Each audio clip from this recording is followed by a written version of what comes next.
বাংলাদেশের সর্বশেষ গুরুত্বপূর্ণ আপডেট সংবাদে আপনাকে স্বাগত। শুরুতেই সংবাদ শিরোনাম, পরে বিস্তারিত। শুরুতেই জানিয়ে দিব, অস্ত্রসহ সাবেক ভূমিমন্ত্রীর ছেলে গ্রেপ্তার। বৈষম্যবিরোধী ছাত্র আন্দোলনে শিক্ষার্থীদের উপর হামলার ঘটনায় সাবেক ভূমিমন্ত্রীর ছেলে শিরহান শরীফ তমালকে গ্রেপ্তার করা হয়েছে। আজ পাবনার ঈশ্বরদী এলাকা থেকে তাকে গ্রেপ্তার করেছে র্যাব-12। এ সময় তার কাছ থেকে একটি দেশীয় পিস্তল, একটি ম্যাগাজিন এবং 4 রাউন্ড গুলি, 10 পিস ইয়াবা এবং একটি প্রাইভেট কার জব্দ করা হয়। এরপর জানিয়ে দিব, 3 বাহিনীর দখলবাজিতে অশান্ত সাভারের আশুলিয়া ইপিজেড। আওয়ামী লীগ সরকারের পতনের পর দখলবাজিতে 1 মাস ধরে অস্থিরতা চলছে আশুলিয়ার রপ্তানি প্রক্রিয়াকরণ অঞ্চল ইপিজেড। বিএনপি এবং তাদের সহযোগী সংগঠনের নাম ব্যবহার করে এরই মধ্যে 3টি বাহিনী ইপিজেড কেন্দ্রিক জুট ব্যবসা দখলে নিতে মরিয়া হয়ে উঠেছে। ছাত্র জনতার অভ্যুত্থানের পর স্থানীয় কয়েকজন নেতা এবং তাদের ক্যাডার বাহিনী অন্তত 50টি কারখানা দখলের চেষ্টা করায় অস্থিরতার ঘটনা ঘটেছে। দখল করতে গিয়ে ইপিজেডের মধ্যেই 2 বাহিনী সংঘর্ষে জড়িয়েছে। সব অপকর্মে বিএনপির শীর্ষস্থানীয় কেন্দ্রীয় নেতাদের নামও ব্যবহার করা হচ্ছে। এই 3 জনের সম্পর্কে জানাবো বিস্তারিত, সঙ্গেই থাকুন। এদিকে ছাত্রলীগের গুলিতে নিহত আফনানের লাশ তোলা হচ্ছে কবর থেকে। লক্ষ্মীপুরে বৈষম্য বিরোধী ছাত্র আন্দোলনে ছাত্রলীগের গুলিতে নিহত শিক্ষার্থী সাদ আল আফনান পাটোয়ারির লাশ কবর থেকে তোলা হয়েছে। এ সময় আফনানের মা নাসিমা আক্তার এবং বোন জান্নাতুল মা সহ স্বজনদের আহাজারি করতে দেখা যায়। আজ বেলা 11টার দিকে তার লাশ কবর থেকে তোলা হয়েছে।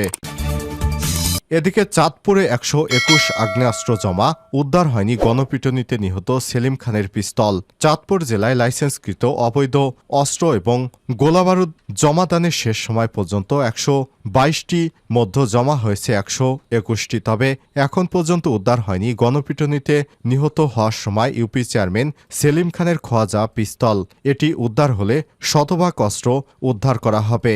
আজ সব তথ্য নিশ্চিত করেছে চাঁদপুর জেলা পুলিশ সুপারের কার্যালয় কমিটি। এদিকে পুলিশের 33 কর্মকর্তার নতুন পদায়ন।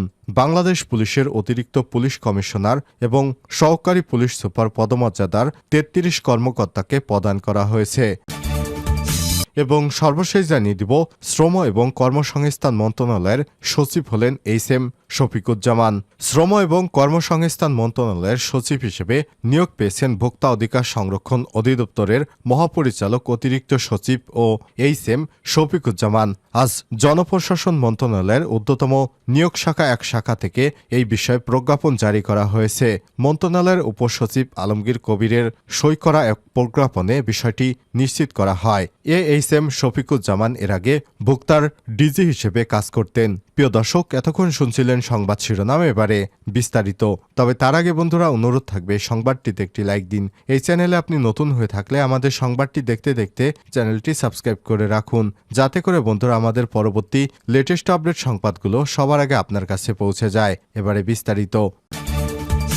অস্ত্রসহ সাবেক ভূমিমন্ত্রীর ছেলে গ্রেপ্তার। বৈষম্যবিরোধী ছাত্র আন্দোলনে শিক্ষার্থীদের উপর হামলার ঘটনায় সাবেক ভূমিমন্ত্রীর ছেলে শিরহান শরীফ তমাল তাকে গ্রেপ্তার করা হয়েছে।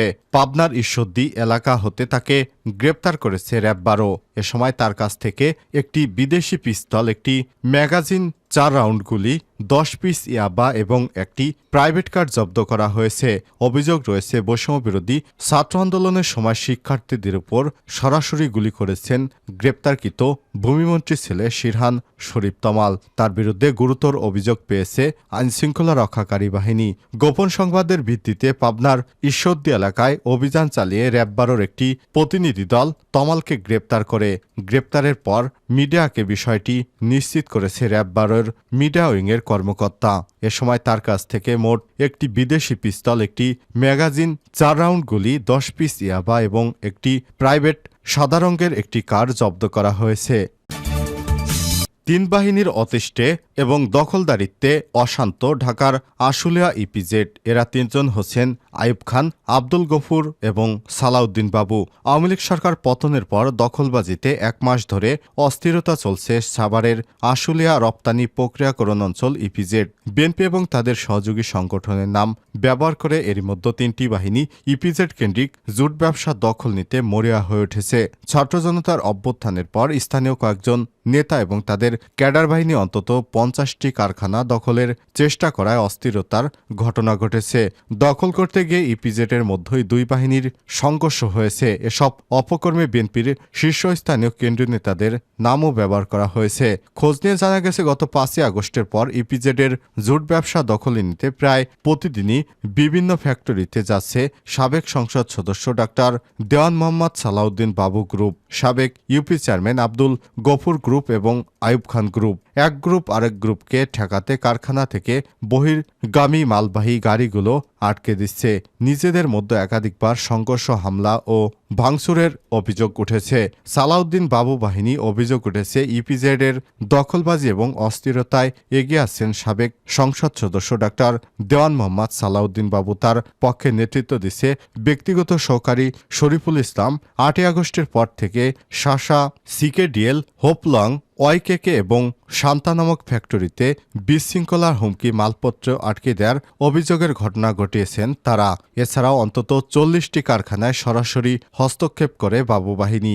জুট ব্যবসা দখলবাজিতে সালাউদ্দিন বাবু বিএনপির শীর্ষস্থানীয় এক নেতার নামও ব্যবহার করেছেন। ওয়াইকেকে ফ্যাক্টরিতে জুট ব্যবসা নিয়ন্ত্রণ নিতে পিএস শরীফুলের নেতৃত্বে 50 থেকে 60 জন যায় ওই কারখানায়। সেখানে গিয়ে শরীফুল বিএনপির শীর্ষস্থানীয় ওই নেতার এলাকার ভাইকে কাজ দিতে বলেছে বলে জানান। কারখানার কর্মকর্তারা বলেন, এজন্য বস সালাউদ্দিন বাবু আমাদের পাঠিয়েছেন। এ বিষয়ে ওয়াইকেকের এক কর্মকর্তা বিভিন্ন গ্রুপের অপতৎপরতার কথা স্বীকার করেন। ওই কর্মকর্তা বলেন, শুধু কেন্দ্রীয় নেতা নয়, একেবারে টপ নেতাদের নামও ব্যবহার করা হয়েছে। আমরা জানি এগুলো মিথ্যা, সেজন্য আমাদের ম্যানেজমেন্ট থেকে এগুলো পাত্তা না দিতে বলা হয়েছে, কিন্তু আমাদের নিজেদের ক্ষতির আশঙ্কা রয়েছে।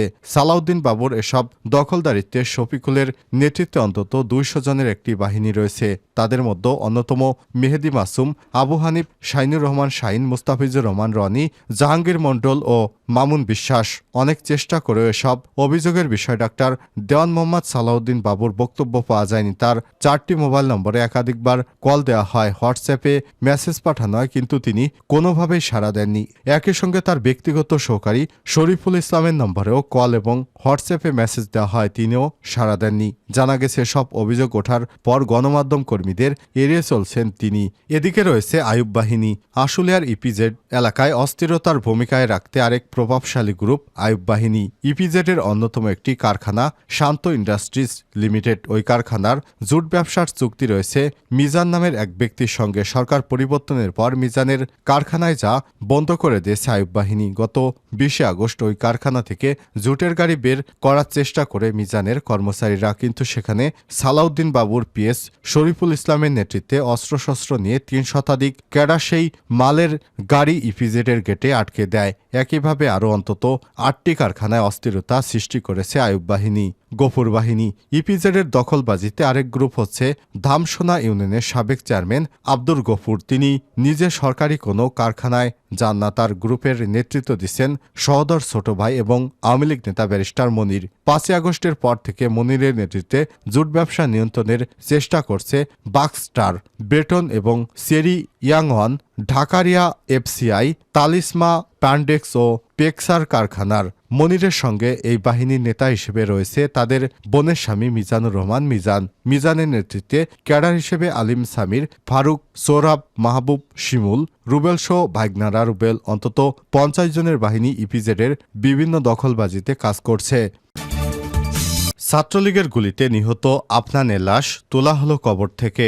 আজ বেলা 11টার দিকে লক্ষ্মীপুরের পৌর শহরের বানসারগড়ে বাস টার্মিনাল এলাকায় পারিবারিক কবরস্থান থেকে তার মরদেহ উত্তোলন করা হয়। এ সময় সেখানে উপস্থিত ছিলেন জেলা প্রশাসক কার্যালয়ের নির্বাহী ম্যাজিস্ট্রেট মীর মেজবাহিজুল চৌধুরী এবং মামলার তদন্তকারী কর্মকর্তা সদর মডেল থানার উপপরিদর্শক এসআই কামাল হোসেন। এর আগে গেল 5ই আগস্ট আফনানের মরদেহ ময়নাতদন্ত ছাড়াই দাফন করা হয়েছিল, তাই ময়নাতদন্তের স্বার্থে আফনানের মরদেহ উত্তোলন করা হয়। মামলার তদন্তকারী কর্মকর্তা সদর মডেল থানার উপপরিদর্শক এসআই কামাল হোসেন বলেন, মামলা তদন্তের স্বার্থে নিহত আফনানের মরদেহ কবর থেকে উত্তোলনের নির্দেশ দেয় আদালত, তাই ম্যাজিস্ট্রেটের উপস্থিতিতে মরদেহ উত্তোলন করা হয়। ময়নাতদন্ত শেষে আবার আমাদের তত্ত্বাবধানেই পুনরায় মরদেহ দাফন করা হবে। উল্লেখ্য, গত 4ই আগস্ট বৈষম্য বিরোধী ছাত্র আন্দোলনে লক্ষ্মীপুরের মাদাম ব্রিজ এলাকায় গুলিবিদ্ধ আফনান মারা যায়।